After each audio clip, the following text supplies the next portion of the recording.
Well, what's not to love about having a job? I'm sorry, I was a little, you left me a little breathless there. It's like, what do I love? I love being General Beckman. I mean, are you kidding? Is there anything else on the show but me? Oh, yes. Yeah, we're actors, for God's sake. Is there food in the buffet? Can I take some home? Did you bring a baggie by any chance? God. I will give the dignified answer now. No, actually, when I read the pilot, I really loved the pilot, which I kind of is a kick-ass pilot to begin with, and very exciting. And I thought I like the fact that it pays an homage to the 1980s a lot. It's very tongue-in-cheek, but it's very sweet, and it's action-packed. I thought it was kind of a marvelous combination and very smartly written. So I thought, oh, well, I would like to be a part of this show. And as you said, it's also one of the only family shows on television right now. And we hear that all the time, that people are able to actually sit down with their entire families. And there aren't a lot of those shows out there anymore. No, it's true. It's a wonderful thing, and you guys do have a lot of fans. What do you think keeps them coming back? The Von Strahovski. The underpants ain't bad, I have to say. The lingerie.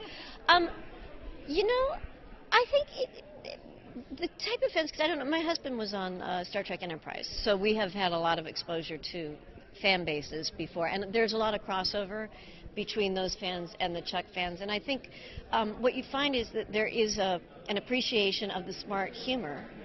I mean, like, everybody loves Adam Baldwin. You can't not love him on that show because he's so funny, and he carries over from whatever he's done on the other shows. And I think a lot of the kind of nerd factor, the nerd herds, and the intelligence behind knowing how to fix computers, and, you know, Zach and Josh are, you know, admit that they're kind of nerds and play all the games and do all this stuff too. And I think seeing your own sensibility up there on the screen portrayed in as guys that can have girlfriends and live lives and are funny and are sort of nerd cool, I think it's very, very attractive to the fan base.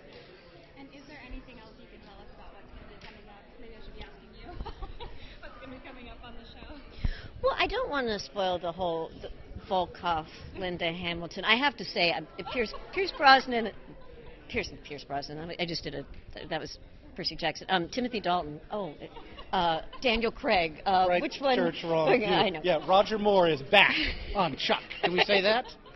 But the guest stars that we've been having are truly, truly remarkable. And having Linda Hamilton and Timothy Dalton together on the screen, I think is going to be, the final episodes are just exhilarating. And they're both such strong actors that I think everybody's going to be kind of blown away by them. General has a makeout session. See, who cares about that? Oh, I do. I care. For heaven's sakes, it's what I'm interested in talking about. With a rather famous guest star who reappears. This is so spoiling something that's. It's not spoiling that much. Come on. Don't hide your light under a bushel. Yeah. Of course. Thank you very much.